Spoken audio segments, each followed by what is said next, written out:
दयातीचे नाव भूतांचे पाळण आणि निर्दळण कंटकांचे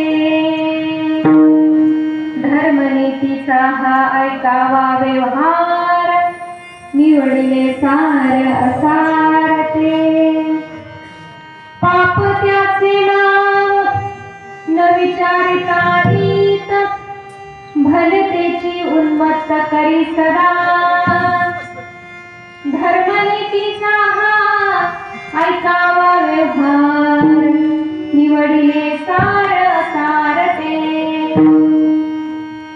तुका म्हणे धर्म रक्षावयासाठी देवासही अटी जन्म घेणे धर्मनीतीचा हा ऐकावा व्यवहार निवडिले सार सारते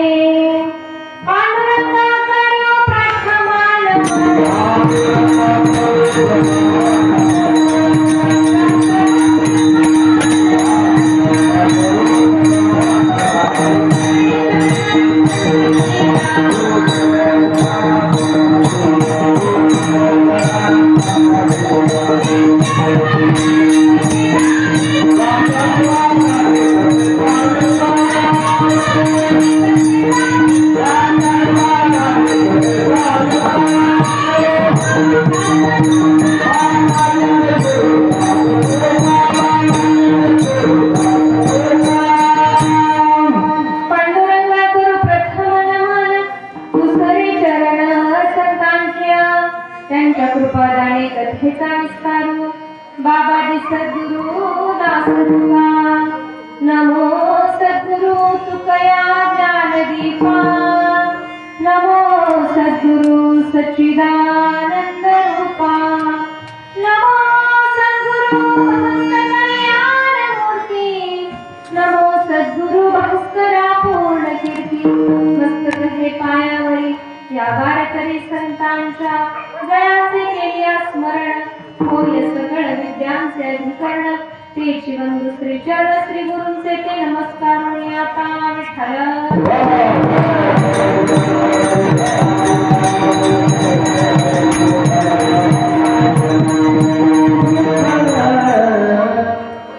दयातीचे नाव भूतांचे पाळण आणि निर्दळण कंटकांचे धर्मनीतीचा हा ऐकावा व्यवहार निवडिले सार सारते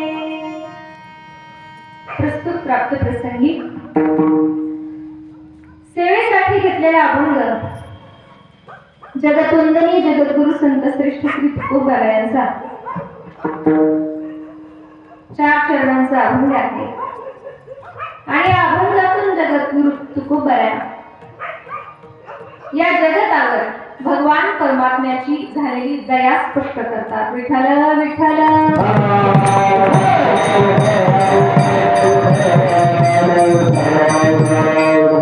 सेवेला सुरुवात करण्यापूर्वी थोडासा परिहार द्यायचा तोच आवाज येतोय का माझा तिकडच्या मध्यवर्णातच जास्त येतोय ना आवाज काय बोलते कळतंय ना सुंदर असं आपलं डोंगाव आणि या गावामध्ये आज 19 फेब्रुवारीचा हा उत्सव सुंदर अशा वातावरणामध्ये आपण सर्वांच्या साक्षीने साजरा करतोय 19 फेब्रुवारी म्हणजे माझ्या राजाची आणि या जयंतीनिमित्त हा सुंदर असा सोहळा आपण सर्वांनी मिळून आयोजित केलाय मला वाटतं कीर्तनाच्या आधी खूप सुंदर कार्यक्रम झाला सांस्कृतिक कार्यक्रम झाला मुलांनी आपापले कलागुण सादर केले आणि मुलांच्या कलागुणांना वाव दिलाच पाहिजे कारण त्यांच्यातच पुन्हा डोंगावचे भावी सरपंच नगर जिल्ह्याचे भावी कलेक्टर तहसीलदार आणि वेगवेगळ्या पदावरची माणसं या मुलांच्या रूपामध्ये आज आपल्यामध्ये आहेत आणि म्हणून मुलांच्या कलागुणांना वाव दिला पाहिजे तो कार्यक्रम संपून आता कीर्तनाचा कार्यक्रम होतोय आणि या कीर्तनाच्या कार्यक्रमासाठी उपस्थित असलेली तुम्ही सर्व मंडळी सर्वांच्या चरणी वंदन आहे आता एक विनंती करू का समोर ओट्यावर बसलेली बाकड्या रोट्यात. जर समोर येऊन खाली मांडी घालून बसलं तर छान वाटतंय. कारण दुसरा कार्यक्रम नाही, हा कार्यक्रम आहे कुणाचा? म्हणजे हिंदू म्हणून जन्माला आलेल्या प्रत्येकाच्या बापाच्या जयंतीचा कार्यक्रम आहे. आणि आपल्याला अभिमानी कार्यक्रमाचा, आपल्याला अभिमानी राज्याचा नाही तरी आपल्या धर्माचा अभिमान बाळगायचा कोणी? आपणच बरोबर. सांगायची सुद्धा गरज नाही पडली पाहिजे. आपल्याला आपल्या धर्माचा अभिमान पाहिजे, राजाचा अभिमान पाहिजे, आपल्याला हरिपाठ पाठ पाहिजे, काकडा पाठ पाहिजे. काहीचा पाठ नसताना विरांगाचा पाठ आहे त्याच्यासमोर मांडी घालून तरी बसता आलं पाहिजे आपल्याला. म्हणून आपला अभिमान आपण बाळगावा. सुंदर वातावरणामध्ये या शिवजयंतीच्या कार्यक्रमाचं आयोजन आपण केले आणि त्यासाठीच्या कीर्तनाची संधी तुम्हा सर्वांच्या वतीनं, तुम्हा सर्वांच्या परवानगीनं माझ्यापर्यंत आली. खरं तर त्यांचं नाव मला माहित नाही काय, यादवात ते निवडावा 100%, पण मी नंबरच 2 गाव म्हणून सेव्ह केला. त्याच्यामुळे क्षमा बरं का. पण तुम्हा सर्वांच्या वतीनं माझ्यापर्यंत हा कार्यक्रम आला त्यासाठी सर्वांना वंदन करते. सेवेसाठी उपस्थित सर्व मंडळी, आदरणीय हरिभक्तीपरायण उत्तम महाराज, विलास महाराज यादव, हा पुढच्या वेळेस नाव पण बरोबर येईल आता. विलास महाराज यादव महाराजांना मनापासून वंदन आहे. बाबांची आपली पहिलीच भेट. चेहऱ्यावरच गंभीर आहे. हा आता तुला पाहिलं त्यांना आल्यापासून. कृष्ण महाराज गंभीर महाराजांना मनापासून वंदन आहे. इकडं उभे असलेले सगळे तरुण भाऊ आहे. अभी तो हम जवान है.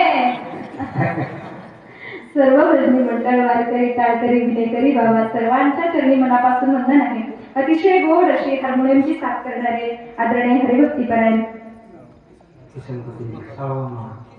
किसन महाराज साळवा महाराजांना मनापासून वंदन आहे. गोड अशी मृदंगाची साथ करणारे बाबा लय हसले.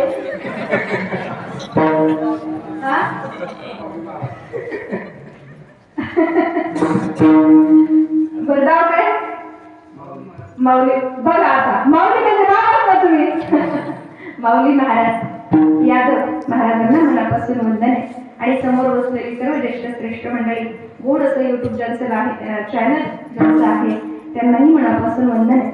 आणि माझे गुरुवर्य आदरणीय हरिभक्तीपरायण अधिरथ महाराज दानवे, माझे संगीत शिष्य श्री अवटे सर आणि तुम्हा सर्वांना वंदन करून सेवेला सुरुवात करते. विठाल आज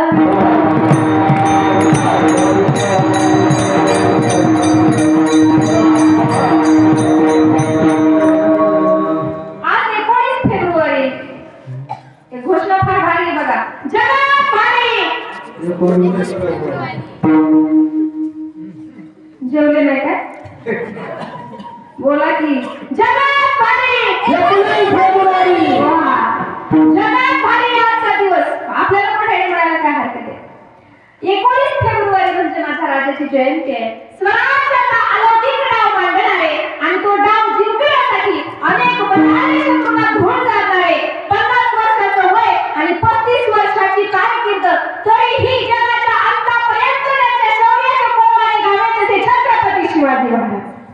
आणि त्यांची आज जयंती आहे. आता ही जयंती आपण साजरी करतोय त्यांच्यासाठी नाही तर का आपल्यासाठी. कारण शिवाजी महाराजांची जयंती साजरी केली नाही तर मावळ्यांना आणि शिवाजी महाराजांना काही फरक पडणार नाही. पण ही जयंती साजरी केली नाही आणि महाराजांचे विचार आचरणात आणले नाही तर एक दिवस आपल्याला फरक पडल्याशिवाय राहणार नाही.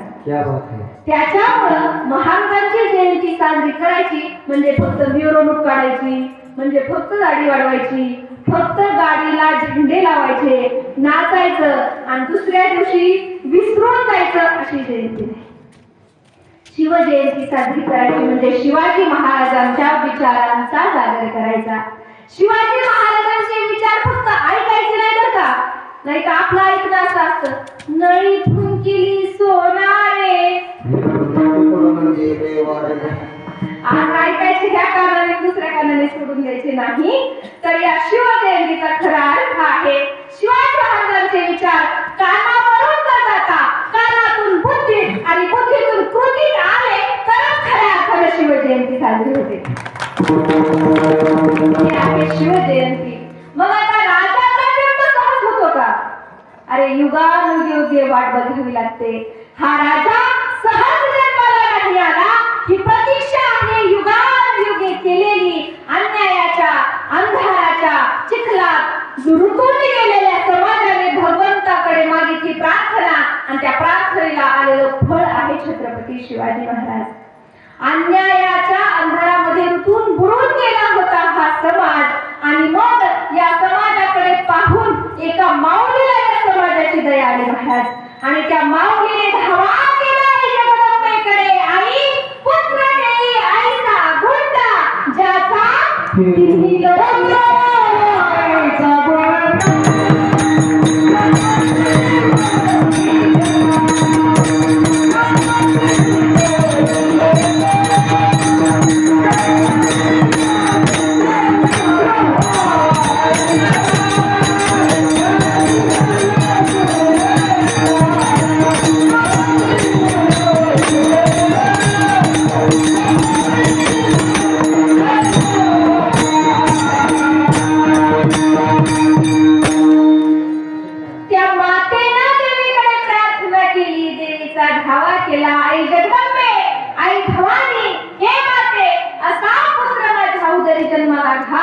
जो या समाजाला अन्यायातून बाहेर काढेल, जो या समाजाला न्यायाचं जगणं देईल, जो या समाजाला सन्मानाचं जगणं देईल. आणि ती माऊली होती लखोजी राजे जाधवांची कन्या आणि निजामाचे शूर पराक्रमी सरदार शहाजी राजे भोसले यांच्या पत्नी माँसाहेब जिजाऊ.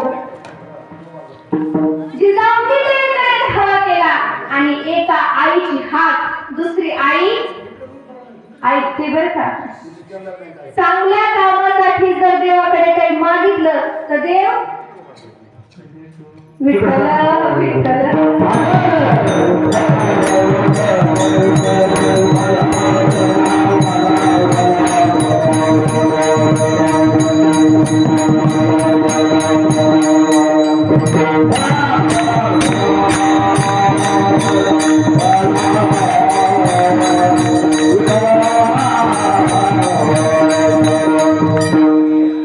जगाच्या कल्याणासाठी जर देवाकडे काही मागितलं तर देव काय करतो? काय करत नाही? ऐका जरा, लक्ष देऊ नये का. जगाच्या कल्याणासाठी देवाकडे काही मागितलं तर देव देतो बरं का. आपणही तसं देवाकडे सतत मागतच असतो. आपल्याला देव देतो का नाही हा प्रश्न आहे. कारण आपण जगाच्या कल्याणासाठी काही मागत नाही, पण स्वतःच्या स्वार्थासाठी काही बदल करायचा आहे का?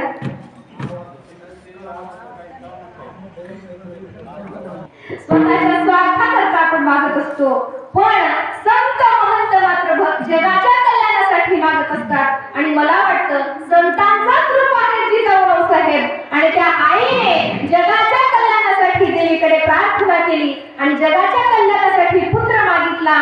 आणि जगाच्या कल्याणासाठी मागितल्यामुळे आई जगदंबेने हिच्या आईचा धावा ऐकला आणि मागणी परिपूर्ण झाली. तो आजचा दिवस 19 फेब्रुवारी 1630 रोजी सोन्याचा दिवस उगवला आणि शहाजीराजे भोसले आणि माँसाहेब जिजाऊ यांच्या पोटी पुत्र रत्न जाहले.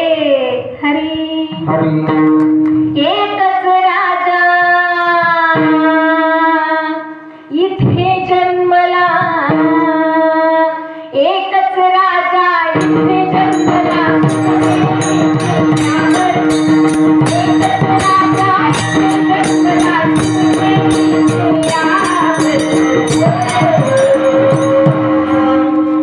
माझ्या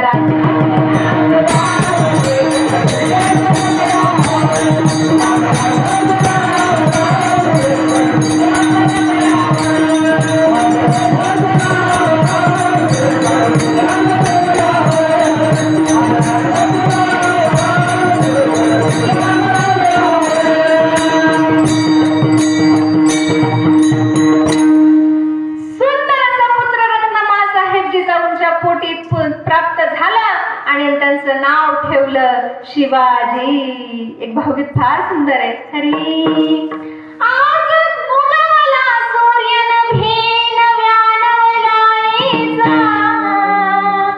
आज उगवला सूर्य नभे नव्या नवलाईचा, झुलवा पाळणा पाळणा बाल शिवाजीचा, झुलवा पाळणा पाळणा बाल शिवाजीचा.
शिवाजी महाराजांचा जन्म झाला, नाव ठेवलं शिवाजी, आऊसाहेबांचा लाडका शिवबा. आता शिवबा पासून शिवाजी महाराजांपर्यंतचा प्रवास काही सोपा? तुम्हाला एक म्हण माहितीये, टाकीचे घाव सोसल्याशिवाय देव पण नाही. वा, देव पण येत नाही. आणि मग आता शिवबा पासून शिवाजी महाराजांचा प्रवास जो आहे तो दोनच गोष्टींवर अवलंबून आहे. पहिली गोष्ट आहे संस्कार आणि दुसरी गोष्ट आहे संगती. शिवाजी महाराजांवर संस्कार केले आऊसाहेबांनी. ते काही जन्माला आल्यानंतर नाही, जन्माला आल्या आधीपासूनच गर्भात शिवाजी महाराज राहिले आणि आऊसाहेबांना डोहाळे लागले तलवार चालवण्याचे, घोडेस्वारी करण्याचे. कुणाला? आपले डवाळे. चिचा खाऊ वाटते, बोर खाऊ वाटते. आपले डोळे काय माणसात चांगल्याचे का? माती खाऊ वाटते कुणाला? खातात का नाही माती? आपण लेकरू गर्भात असल्या आपण माती खाल्लं, जन्माला लेते काय खाई? माती. आऊसाहेबांना डोहाळे लागले घोडेस्वारी करण्याचे, तलवार चालवण्याचे. तेव्हापासून एक एक संस्कार शिवबा राजांवर होत होता. तेजस्वी पुत्र त्या मातेच्या उदरामध्ये भगवान परमात्म्याने घातला आणि मग त्यांच्यावर संस्कार सुरू झाले. आऊसाहेब जिजाऊ त्यांना रामायणातल्या गोष्टी सांगू लागल्या, महाभारतातल्या सांगू लागल्या. फक्त गोष्टी नाही बरं का, सांगू लागल्या समाजाचं रक्षण कसं करायचं आणि दुष्टांचा संहार कसा करायचा ते सगळं काही सांगू लागल्या. आणि नाहीतरी माणूस संस्कारांतूनच घडत असतो. एक गोष्ट ऐकू बघा. एक चित्रकार होता. आता प्रत्येकाच्या हातात काहीतरी कला असते. कुणी चित्रकार असतो, कोणी यादव महाराजांसारखा गायक असतो, कोणी माऊलींसारखा मृदंगाचार्य असतो. कोणाला काहीच करता आलं नाही तर गप्प बसून ऐकता येतं, ही सुद्धा एक कला आहे. निदान चांगल्या कामात अडथळा न आणणं ही सुद्धा काय आहे? कलाच आहे. मग तो एक चित्रकार होता आणि त्याने सगळी चित्र काढली. त्याचं सुंदर निसर्गाचं चित्र काढून झालं, माणसांची वेगवेगळ्या मोठ्या माणसांची चित्र काढून झाली, झाडं वेली पानं फुलं नदी डोंगर निसर्गात उपलब्ध असलेल्या सूर्यचंद्र तारे आकाश सगळ्यांची चित्र काढून झाली. आणि मग त्याने ठरवलं की आपण खूप दिवसांची चित्रकला करतोय, खूप चित्र काढतोय, पण आता मला जगातल्या एका निरागस गोष्टीची चित्र काढायचंय. जगातील सर्वात जास्त निरागस सुंदर असणाऱ्या गोष्टीचं चित्र काढायचंय. ऐकताय ना सगळे? मग आता त्याने असं ठरवलं, मग जगातली निरागस गोष्ट आहे तरी कोणती बरी? मग त्याने शोध घेतला आणि त्याच्या लक्षात आलं, लहान मुलं असतात की नाही, त्यांच्यासारखं निरागस जगात दुसरं कोणी नाही. मुलं म्हणजे देवाघरची फुलं. काही कपट नसतं महाराज. आता भांडणं करतात की लगेच चल ना सो घेऊ आपण खेळू. आता माणसं जर एकमेकांशी भांडले तर आयुष्यभर कोणाचं तोंड बघत नाही. मोठी माणसं एकमेकांशी भांडली तर तोंड बघत नाहीत महाराज पुन्हा. पण लहान मुलांच्या पोटात काही कपट नसतं. आता भांडतात, आता एकत्र येतात, लगेच शेजारी बोलवायला जातात. काकू खवळली शेजारी तरी तिच्या दारात तुला खेळायला जाणार, कारण त्यांच्या पोटात काही राहत नाही, लक्षात काही राहत नाही, निरागस असतात. आणि मग त्या चित्रकाराने ठरवलं निरागस मुलाचं चित्र काढायचं. मग आता ही मुलं आहेत कुठं, तर शाळेत, विद्येच्या मंदिरात. मग तिथून एक मुलगा बोलवला आणि त्याला असं समोर बसवलं. एक 5-6 वर्षांचा मुलगा पहिलीच्या वर्गातला बोलावला समोर, त्याला खुर्चीवर बसवलं आणि त्या चित्रकाराने सुंदर असं त्या मुलाचं चित्र काढलं. सगळ्या जगातला सगळ्यात तो निरागस सुंदर मुलगा त्या चित्रकाराने काढला. इतकं सुंदर त्याने चित्र काढलं की रेषेचाही फरक नाही, हुबेहूब तो मुलगा. आणि मग आपली कला आता परिपूर्ण झाली. आता आपलं काम संपलं, आता आपण दुसऱ्या कामाला लागूया असं त्या चित्रकाराच्या मनात आलं. त्याने ते चित्र काढलं, तो मुलगा त्याच्या वर्गात गेला आणि मग त्याला वाटलं की आता ठीक आहे, आता आपलं काम झालं, आता आपण पोटा पाण्यासाठी दुसरा काही उद्योग करूया किंवा चित्रकला बाद झाली, आता दुसरं काही काम करूया. आणि मग एक 20-25 वर्षांचा काळ गेला. किती? 20-25 वर्षांचा काळ गेला. आणि 20-25 वर्षानंतर त्या चित्रकाराच्या लक्षात आलं 25 वर्षापूर्वी आपण चित्रकला करत होतो. खूप खूप सुंदर चित्र मी काढली आणि शेवटी काय बरं मी काढलं होतं, का काढलं होतं? 5 मिनिटं झाले, 25 वर्ष नाही झाले. सांगा की. निरागस मुलाचं त्याने चित्र काढलं. त्याच्या लक्षात आलं चित्रकला मी करत होतो आणि एका निरागस मुलाचं मी चित्र काढलं. पण आज मला पुन्हा चित्रकला करावीशी वाटते, आज मला पुन्हा चित्र काढायची इच्छा झाली. पण आता आधी झालेली चित्र काढत बसण्यापेक्षा जरा वेगळी चित्र काढूया आपण. मग आता सगळं चित्र काढून झाली होती आणि शेवटी निरागस मुलाचं चित्र काढलं होतं की नाही, आता त्याच्या बरोबर विरुद्ध करूया आपण. जगातल्या सगळ्यात क्रूर माणसाचं चित्र काढू. जगातल्या सगळ्यात वाईट माणसाचं चित्र काढू. मग आता सगळ्यात वाईट माणूस भेटणार तरी कुठं बरं? समाजात असे माणसं असते पण ते चेहऱ्यावर क्रूर दिसत नाही महाराज. त्यांच्या ओठात एक आणि पोटात एक असते. त्याला अजून एक म्हणे, खायचे दात वेगळे आणि दाखवायचे दात वेगळे. म्हणजे तोंडावर गोड बोलणार पण माग काटाच काढणार माणसाचा. या अशा माणसांपासून सावध राहायला पाहिजे. समाजातही अशी माणसं असतात पण ती ओळखू येत नाही. मग सगळ्यात क्रूर सगळ्यात वाईट माणसं जर कुठं असतील तर ती जेलमध्ये काहीतरी गुन्हा केलेला असतो वाईट आणि मग ती शिक्षा भोगत असतात. म्हणजे ती वाईट असतात किंवा क्रूर असतात. आणि मग त्याने ठरवलं की आता कुठं असतात क्रूर माणसं, जेलमध्ये असतात. त्याने एका जेलरची भेट घेतली, परवानगी घेतली आणि त्या जेलमधून एका माणसाला बाहेर बोलवलं आणि सांगितलं, बाबा मला तुमचं चित्र काढायचंय. असाच सुंदर मग सूर्य उगवला एक दिवस सकाळी. त्याने त्या माणसाला खुर्चीवर बसवलं, समोर ते चित्रकलेचं रंगरंगोटीचं सगळं साहित्य घेतलं आणि साहित्य घेऊन ते चित्र काढण्यासाठी बसला. तो माणूस पुढे बसलाय, हा चित्रकार चित्र काढतोय, पण चित्र अर्ध्यापर्यंत आलं आणि समोर बसलेल्या माणसाच्या डोळ्यातून घळा घळा घळा अश्रू व्हायला लागले. मग आता चित्रकाराच्या लक्षात आलं आपण चित्र काढतोय पण काहीतरी याच्या चेहऱ्यावरचे भाव बदलतायत. आता चित्र काढताना भाव बदलले तर हे चुकू शकतात ना, काहीतरी भाव बदललेत म्हटले. आधी तर हा ठीकठाक चेहरा करून बसला होता, आता रडायला काय झालं, यांच्या डोळ्यातून अश्रू येत आहेत. मग ते चित्रकाराने म्हटलं, काय झालं दादा, रडायला काय झालं तुम्हाला? तुम्हाला काय तुमच्या गुन्ह्याची म्हणजे पश्चाताप झालाय का? मी उगाच असं वागलो, उगाच जेलमध्ये गेलो का? माझ्याकडे बघून तुम्हाला कुणी मी नातेवाईक आहे असं वाटतंय का? तो माणूस काही बोलायला तयार नाही. गळागळा गळागळा गळागळा अश्रू व्हायला लागले. आणि मग चित्रकार विचारलं, तुम्ही सांगा बरं, माझं काही चित्र आता मी ठेवून देतो, मला काही चित्र काढता येणार. त्यावर तो माणूस म्हणला, काय सर, 25 वर्षापूर्वी तुम्ही ज्या निरागस मुलाचं चित्र काढलं होतं, 25 वर्षापूर्वी तुम्ही ज्या निरागस मुलाचं चित्र काढलं होतं, 25 वर्षानंतर ज्या क्रूर माणसाचं तुम्ही चित्र काढताय तो मीच आहे.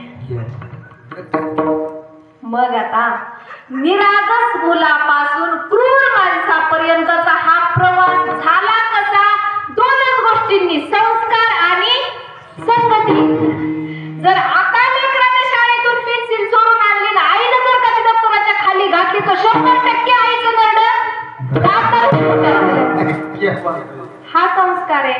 आणि आता गाडीवर 4-4 फिरते तर तू जाऊन 5 वापस त्याच्याबरोबर फिरायला, ही जर संगती त्याला लागली तर काय करणार आहे? ते मूल क्रूरच होणार आहे ना महाराज. आणि म्हणून संस्कार आणि संगती अतिशय महत्वाच्या गोष्टी आहेत. शिवाजी महाराजांना संस्कार केले आऊसाहेबांनी, आणि शिवाजी महाराजांना संगती होती कोणाची? मावळ्यांची होती महाराज. शूरवीर पराक्रमी, 10-10 माणसांना एका हाताने झपाटणारे मावळे होते. त्या मावळ्यांची शिवाजी महाराजांना संगती होती. आपली संगती असतीच की, तुझ्यासाठी काही पण, एका गाडीवर 4-4, आणि तुझ्यासाठी आज पण, उद्या पण, आणि माझं वाटोळं झालं तरी पण तुझ्यासाठी काही पण. ही आपली संगती आहे महाराज. आणि मग संस्कार आणि संगतीवर शिवाजी महाराजांचं आयुष्य असं झालं. इतके पराक्रमी झाले ते, आईचे संस्कार घेतले, इतके पराक्रमी झाले की त्यांच्या पराक्रमाला तोड राहिली नाही. 4 खंडात झाले बहुवीर,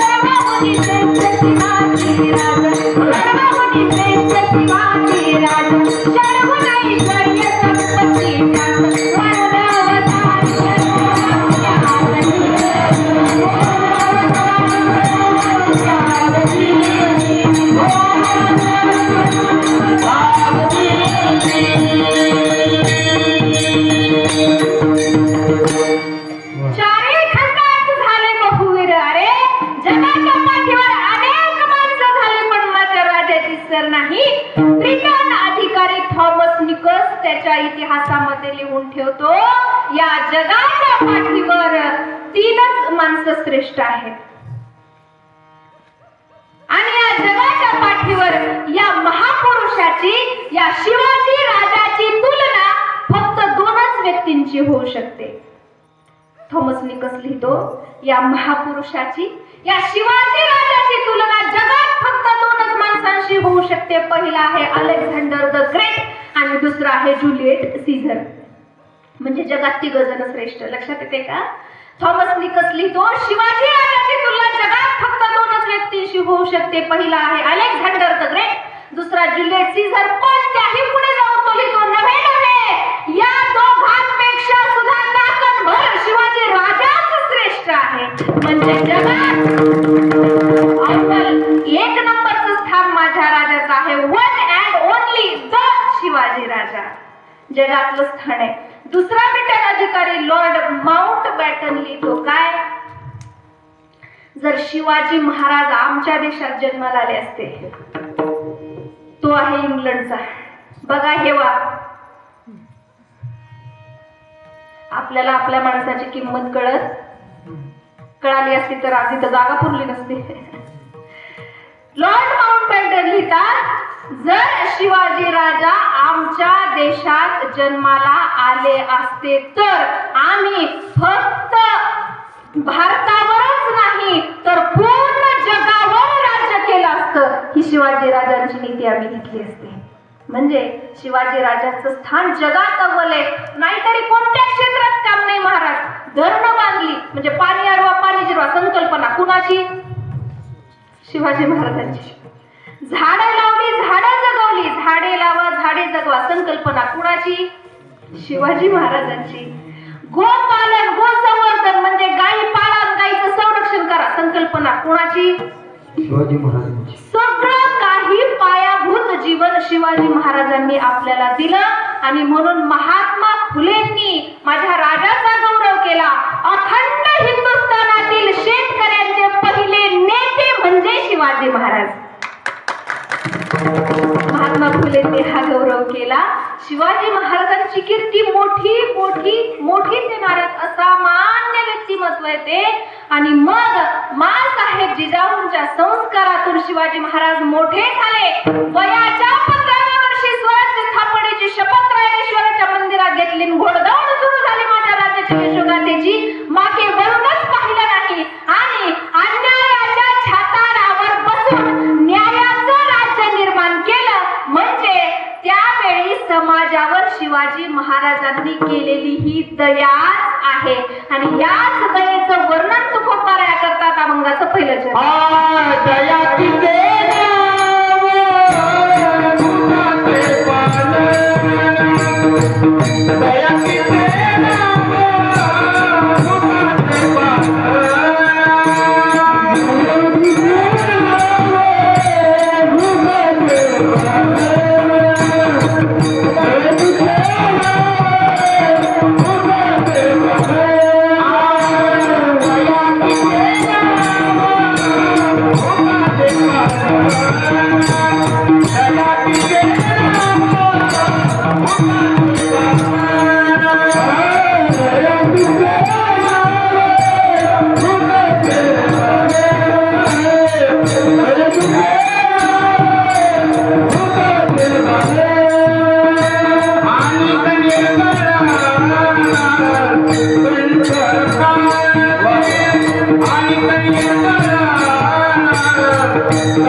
भूतांचे पालन आणि निर्दळन कंटकांचे. ही भगवंताची दया आहे. खरं तर भगवंताने जगावर केलेली दया आहे. पण देवाने केलेली दया काय आणि देव माणसाने केलेली दया काय? एकच. देवाचा अंश वीर पुरुषात असतो. मग आता दया म्हणजे काय? आपल्याला एक सोपा अर्थ माहिती आहे. फक्त म्हणजे क्यू येत नाही का आपल्याला उचलायची कधी कधी. दया म्हणजे क्यू येते असावी. दया तिचे नाव, त्याची व्याख्या तुकोबाराया सांगतात. भूतांचे पालन, सर्व प्राणी मात्रांविषयी आपल्या मनात दया असणं याला म्हणायचं दया. सर्व प्राणी मात्रांविषयी दया आणि अनेक निर्दळन कंटक दुष्टांचा संहार याला म्हणायचं दया. भगवंताची दया अशी आहे जी सज्जनांविषयी आदर आणि दुष्टांचा संहार करते. ती भगवंताची दया आहे. दया हा सर्वश्रेष्ठ धर्म आहे. यक्षाने धर्मराजाला प्रश्न विचारला, जगातला सर्वश्रेष्ठ धर्म कोणता? यक्षराजाने कुणाला प्रश्न विचारला? ऐकताय ना? झालं 10 मिनिटं, आता काही त्यामध्ये मिळा देऊ नका. यक्षराजाने धर्मराजाला प्रश्न विचारला, सर्वश्रेष्ठ धर्म जगातला कोणता? त्यावेळी धर्माने उत्तर दिले, दया हा जगातला सर्वश्रेष्ठ धर्म आहे. तुलसीदास जी लिहितात, तुलसी इस संसार में पांच रत्न है सार, हरि कथा संत समागम दया धर्म उपकार. हे 5 रत्न जगातले सार आहेत आणि म्हणून दया सर्वश्रेष्ठ धर्म आहे. मग आता जीवाची दया वेगळी, आपल्याला फक्त दया मनात येते, आपण कृती करत नाही. जीवाची दया वेगळी, संत मात्र कृती करतात, दुःखी जीवाला सुखी करतात. मग अंगावर थुकणाऱ्याला सुद्धा प्रसाद देतात ती संतांची दया.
आणि दुर्जनाला दंड करतात. आणि हेच छत्रपती शिवाजी महाराजांनी केलं. शिवाजी महाराजांनी सज्जनांचं रक्षण केलं. शिवाजी महाराजांमुळे अंगणातली तुळस सुरक्षित राहिली, मंदिरावरचे कळस सुरक्षित राहिले, गोठ्यातली गाय आणि घरातली माय सुरक्षित राहिली माझ्या शिवाजी राजामुळे. शिवाजी राजाने सज्जनांचं रक्षण केलं आणि दुर्जनांचा नाश केला. आणि निर्दळन कंटकांचे समाजावर आलेलं संकट पण तोंड लावलं माझ्या शिवाजी राजाने. अरे कोणतं संकट आलं नाही शिवाजी महाराजांच्या काळात, पण राजाने जरा छातीचा होता आणि सगळ्या प्रजेला सुरक्षित केलं माझ्या राजाने. काय ताकदीचा होता शाहिस्तेखान. शाहिस्तेखान काय कमी ताकदीचा नव्हतं मला, त्याला प्रति औरंगजेब म्हणत होते. म्हणजे औरंगजेबा इतकाच तो क्रूर होता, औरंगजेबा इतकाच तो लढवय्या होता आणि तितकाच तो मुत्सद्दी होता. आणि पुण्याच्या लाल महालामध्ये तळ मांडून बसला होता आणि सगळ्या परिसराला छळत होता. आणि शेतकऱ्याच्या गवताच्या काडीला देखील सुरक्षित ठेवण्याची जबाबदारी शिवाजी महाराजांनी घेतली होती. आणि म्हणून त्या शाहिस्तेखानाच्या सैन्यात घुसून लाल महालात शिरून माझ्या राजाने हल्ला केला, बोटं तुटली खानाची. आणि अशी काय भीती बसली माझ्या शाहिस्तेखानाच्या मनात, झोपेत सुद्धा शिवाजी राजा दिसत होता. झोपला सुद्धा नसेल तो कित्येक रात्री. याला म्हणतात दरारा. शाहिस्तेखान झोपला सुद्धा नसेल कित्येक रात्री. हा शिवाजी महाराजांचा दरार आहे. आणि शिवाजी महाराजांनी शाहिस्तेखान हे संकट स्वराज्यावरच परतून लावलं. काय मोठं संकट आलं होतं महाराज अफजल खान नावाचा. मंदिरातल्या मूर्ती तोडून फोडून भुगा करून टाकल्या सैतानाने. असं म्हणतात बरं का, तो येताना त्याच्या स्वतःच्या 62 बायका मारून आला होता स्वराज्यात येताना. आता आपल्या पत्नीबद्दल ज्याला प्रेम नाही त्याला स्वराज्य तर शत्रूच होतं ना. काय कमी सैन्य होतं त्याच्याकडं, भरपूर सैन्य, भरपूर साहित्य, हत्ती घोडे, सगळं सगळं सगळं काही होतं अफजल खानाकडं. स्वराज्याच्या उंबरठ्यावर आला. त्या मानाने आपल्याकडे काहीच सैन्य नव्हतं, त्या मानाने आपल्याकडे हत्यार कमी होती. फक्त आपल्याकडे सगळ्यात महत्वाचा ठेवा होता तो म्हणजे छत्रपती शिवाजी महाराज. सूर्यासारखा तेजस्वी चंद्रासारखा शीतल माझा राजा गनिमिकावा आखला, त्याला सामोरं गेले नाही, त्याला येऊ दिलं जवळ. नाहीतरी शत्रूला नामोहरम करायचं असेल तर त्याच्या पक्षात जायचं, त्याला आपल्या उंबरठ्यावर आणायचं. भगवान परमात्म्याने सुद्धा हिरण्यकश्यपूला मारण्यासाठी आधीने अवतार घेतला. पार उंबरठ्यावर त्याने खांबाला लाथ दिली, मग त्याच्यातून प्रगट झाला, फाडला टराटरा. आणि आणि हे शिकले होते शिवाजी महाराज साहेबांकडून. मग अफजल खान स्वराज्यात आला मावळ प्रांतामध्ये. प्रतापगडच्या पायथ्याशी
प्रतापगडचे युद्ध झाले,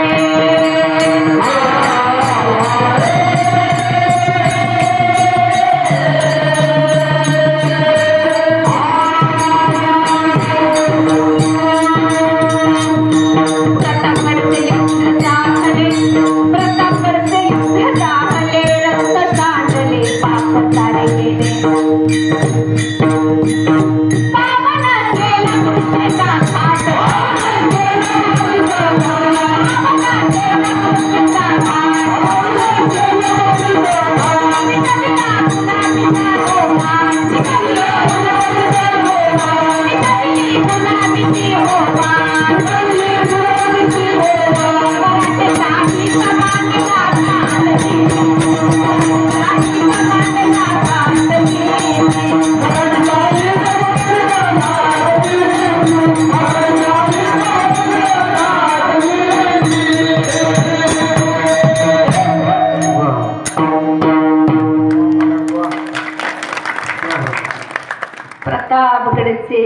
जाहले, रक्त सांडले, पाप सारे गेले, पावन केला कृष्णेचा घाट, बिटविली गुलाबीची होवाट आणि मराठे शाहीचा मांडला घाट.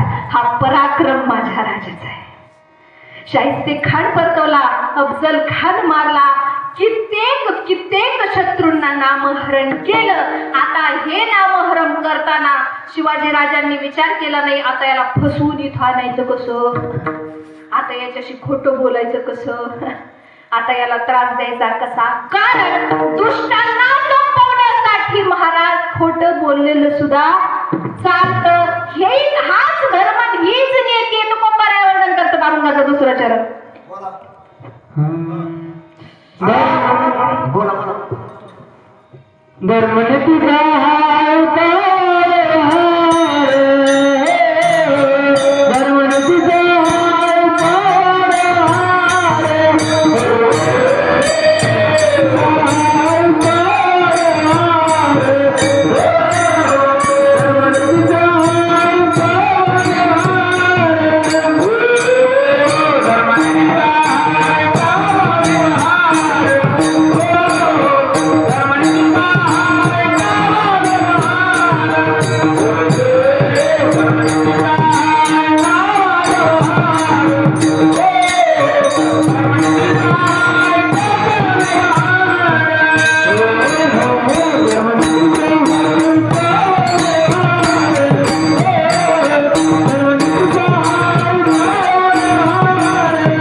कधी कधी नियमाच्या बाह्य सुद्धा गोष्टी कराव्या लागतात.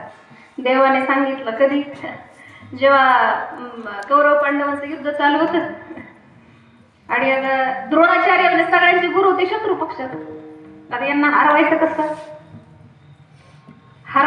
मग द्रोणाचार्यांची अशी एक कमकुवत बाजू होती की वाईट गोष्ट किंवा दुःखद बातमी त्यांच्या कानावर आली की मग ते गळायचे किंवा युद्ध करण्याची ती कला आहे त्यापासून ते दूर व्हायचे. युद्ध करावं असं त्यांना वाटत नव्हतं. आणि हे महत्वाचं आहे बरं का, आपल्याला जर लढायचं असलं तर आमचे गुरुजी सांगतात, आपल्याला जर लढायचं असलं तर शत्रूचं सामर्थ्य माहीत नसलं तरी चालेल, पण त्यांची उणी बाजू माहिती पाहिजे. कारण त्याचं सामर्थ्य माहीत झालं तर आपण भीतो ना, अरे नको रे बाबा मोठा असेल, पण उणी बाजू माहिती असलं की माणूस तिथंच वार करतोय. म्हणून उणी बाजू माहिती पाहिजे. द्रोणाचार्यांची उणी बाजू एकच होती की दुःखद बातमी जर त्यांना कळाली तर मग आता द्रोणाचार्य दुःखी कधी होतील. आता सगळ्यात मोठा जगातला मोह असतो पुत्रमोह. त्या लेकरांसाठी माणूस काय काय करील, त्याचे बांधकोर, त्याचं बिताडपाड. कोणासाठी हे? स्वतःसाठी थोडं असतं मला, आपल्या मुलांसाठी कमवून ठेवायचं. मग आता पुत्रमोह. मग आता देवाने ठरवलं द्रोणाचार्यांपर्यंत बातमी न्यायची की अश्वत्थामा मेला. अश्वत्थामा काही खरंच मेला? शूरवीर होता तो सुद्धा, सप्तचिरंजीव त्यात अश्वत्थामा एक आहे. शूरवीर होता, पण देवाने ठरवलं होता द्रोणाचार्यांच्या कानापर्यंत ही बातमी न्यायची. बोभाटा करायचा, अश्वत्थामा मेला, अश्वत्थामा मेला. पण द्रोणाचार्यांचा सुद्धा कोणावरच विश्वास नव्हता महाराज, फक्त धर्मराजावर विश्वास होता. काय जीवन असेल धर्माचं महाराज. शत्रू पक्षातल्या द्रोणाचार्यांचा सुद्धा धर्मराजावर विश्वास होता. मग देवाच्या लक्षात आलं द्रोणाचार्यांचा विश्वास फक्त धर्मावर आहे. ते धर्मराजाला येऊन विचारतील खरंच अश्वत्थामा मेला का. मग धर्मराजाला तेव्हा म्हणले, द्रोणाचार्य असं म्हणल्यावर तू काय म्हणशील धर्मा. धर्मराज म्हणले मी म्हणन हे सगळे खोटं बोलते. अश्वत्थामा मेला नाही. देवाने प्रार्थना केली त्याची, बाबा बोललं खोटं. म्हणजे काय जीवन असेल तेव्हा प्रार्थना करतात खोटं बोल. आपलं आपली नजर मेली महाराज खोटं बोलून बोलून. काहीच वाटत नाही खोट्याचं. पण लक्षात ठेवा, एक खोटं लपवण्यासाठी 1000 खोटं बोलावं. त्याच्यासाठी आधीच आपलं खरं बोललेलं. धर्मराज म्हणले मी सांगा हे सगळे खोटं बोलले, अश्वत्थाम्याला काही झालं नाही. मग भगवान परमात्म्याने सांगितलं अरे बाबा बोल खोटं. ते दुष्टांच्या बाजूने येत, आपल्याला खोटं बोलायला काय अडचण आहे. धर्मराज म्हणले मी खोटं बोलणार नाही. मग देवाने एक आयडिया केली, खेळ तो येण्याची खेळावा. देव म्हटले आपल्या सैन्यात एक हत्ती अश्वत्थामा नावाचा तो हत्ती मारा. तो हत्ती मारावा लागला. आता सांगशील का नाही अश्वत्थामा मेला. फक्त हत्ती का माणूस म्हणूच नको, फक्त अश्वत्थामा मेला एवढंच म्हण. धर्मराज म्हणले मी सरळ सांगन अश्वत्थामा नावाचा हत्ती मेलाय. ते काय हो बरेच ना. मग देव म्हणले बरं असं नको म्हणू, तू फक्त म्हण नर वा या कुंजरो. म्हणजे माणूस मेलाय का हत्ती मेलाय. आणि तुला पुढचं खोटं बोलू देत नाहीत आम्ही तोपर्यंत शंख फुकतो म्हणले. तुझ्यापर्यंत जास्त येऊन देत नाहीत. आणि मग बोभाटा गेला. आता नाही लागायला धर्मराज तयार झाले. बोभाटा गेला द्रोणाचार्यांपर्यंत. अश्वत्थामा मेला, अश्वत्थामा मेला. द्रोणाचार्यांच्या हातातून धनुष्य गळालं. पुत्र गेला म्हटलं. आणि मग धावत पडत द्रोणाचार्य धर्मराजाच्या जवळ आले आणि म्हटले धर्मा सांग खरंय का माझा अश्वत्थामा मेलाय का. आणि मग धर्माने विचार केला नरो तिथून पुढे शंख वाजला. त्यांच्यापर्यंत काही गेलं नाही. म्हणजे देवाला सुद्धा खोटं बोलावं लागलं दुष्टांचा संहार करण्यासाठी. द्रोणाचार्य दुष्ट नव्हते, पण बाजू कोणाची होती. दुष्टाची होती महाराज. आणि म्हणून दुष्टांचा संहार करण्यासाठी जर वाईट गोष्टींचा कधीतरी चुकून स्वीकार करावा लागला तर तुकोबऱ्या म्हणतात धर्मनीतीचा हा ऐकावा व्यवहार निवडले सार असार ते. आणि सार असार निवडण्यासाठी ह्या धर्मनीतीचा वापर करावा लागतो. आणि ही धर्मनीती वापरायची कुणासाठी तर पाप करणाऱ्यासाठी. अभंगाचं तिसरं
जे पाप करतात त्याच्यासाठी. आता पापी कोण तर आणिकांच्या घाटे ज्यांचे निवतील चित्ते तेची ओळखावे पापी. त्या पापी लोकांसाठी मग आता शिवाजी महाराजांनी ज्या दुष्टांचा नाश केला ते पापी होते का? तर आता हा प्रश्न विचारणं सुद्धा चूक आहे. अरे ज्यांनी घाताने भावांना मारलं, सख्या भावाला मारलं आणि वडिलांना जेलमध्ये तुरुंगामध्ये ठेवलं, कारावासात ठेवलं, ते पापी नाही तर काय पुण्यवान का? मग अशांचा नाश करण्यासाठी शिवाजी महाराजांनी ही नीती वापरली आणि मग या पापी लोकांचा नाश करण्यासाठी, दुर्जनांचा संहार करण्यासाठी तुकोबऱ्या म्हणतात देवाला किंवा शिवाजी महाराजांसारख्या देव माणसाला जन्म घ्यावा लागतो. अभंगाचं शेवटचं चरण. तुका म्हणे धर्म रक्षावयासाठी, तुका म्हणे धर्म रक्षावयासाठी.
शेवटच्या चरणात तुकोबऱ्या सांगतात, तुका म्हणे धर्म रक्षावयासाठी देवाचं ही अटी जन्म घेणे. सज्जनांचं रक्षण करण्यासाठी, दुष्टांचा संहार करण्यासाठी देवाला जन्म घ्यावा लागतो. देव धर्माची स्थापना करतात. गीतेमध्ये भगवान परमात्मा सांगतात, परित्राणाय साधूनां विनाशाय च दुष्कृता धर्म संस्थापनार्थाय संभवामि युगे युगे. भगवान परमात्मा धर्माची स्थापना करतात, पण स्थापन केलेल्या धर्माचं शिक्षण देतात संत. आम्ही वैकुंठवासी भोगिलेचे ऋषी. भगवान परमात्मा धर्माची स्थापना करतात. लक्ष द्या एक मिनिट. संत धर्माचं शिक्षण देतात, पण देवाने स्थापन केलेल्या आणि संतांनी शिकवलेल्या धर्माचं रक्षण केलं माझ्या शिवाजी महाराजांनी. सुरक्षित ठेवला हिंदू धर्म, सुरक्षित ठेवले धर्मग्रंथ, सगळं काही आपल्यापर्यंत आणून पोहोचवला. रे भाग्यवान आहोत आपण भारत देशात जन्माला आलो, भाग्यवान आहोत आपण महाराष्ट्रात जन्माला आलो आणि भाग्यवान आहोत आपण शिवाजी महाराजांच्या नंतर या भूमीमध्ये जन्माला आलो. म्हणून आपल्याला कळालं शिवाजी राजा कोण होते. आणि म्हणून आपल्या गाड्यांना झेंडे लावायचे असले तर थोडा वेळ बाजूला ठेवा, ते झेंड्याने ऍक्सिडेंट होते बरं का. आपल्या जीवनात जर झेंडा लावायचा असेल तर उंच विचारांचा झेंडा लावावा. शिवाजी महाराजांचे विचार होते काय महाराज, काय तो दूरदृष्टीपणा, काय ते व्यवस्थापन, काय ती मातृभक्ती, काय ती पितृभक्ती. शिवाजी महाराज आईला आई म्हणत नव्हते. आओ आईला साहेब म्हणण्याची प्रथा आपली हिंदू संस्कृतीत आहे. आपण साहेब नका का म्हणीना,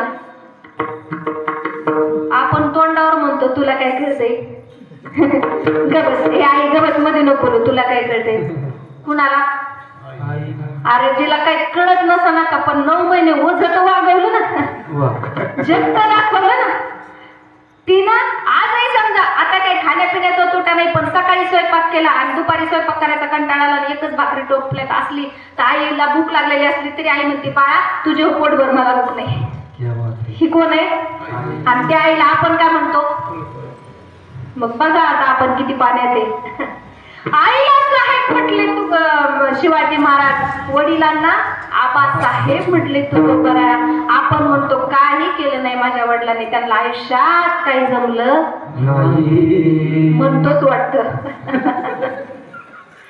हे शिकायचं शिवाजी महाराजांच्या चरित्रातून. फक्त ढामढाम डुमडुम एक दिवस शिवजयंती झाली दुसऱ्या दिवशी वाया गेले असं नाही. शिवाजी महाराजांनी जे केलं आपल्या पुन्हा शिवाजी महाराज जन्माला येणार नाही गड्या. एकदा दिलंय ना त्याच्यावर आपल्याला चालता आलं पाहिजे. आपल्याला धर्माचा आपल्याला अभिमान वाटला पाहिजे. हरिपाठातला एक अभंग आपल्याला म्हणता आलं पाहिजे. 4 पावले खेळताना आपल्याला लाज नाही वाटली पाहिजे. हे सगळं आपल्याला जर कळलं तर शिवजयंती खऱ्या अर्थाने आपल्या आयुष्यात साजरी एकदा सगळ्यांनी मोठ्या आवाजात गजर करायचा बरं का. प्रौढ प्रताप पुरंदर सिंहासनाधीश्वर क्षत्रिय कुलावतंस महाराजाधिराज श्रीमंत श्री श्री श्री छत्रपती शिवाजी महाराज की छत्रपती शिवाजी महाराज की धर्मवीर संभाजी महाराज की.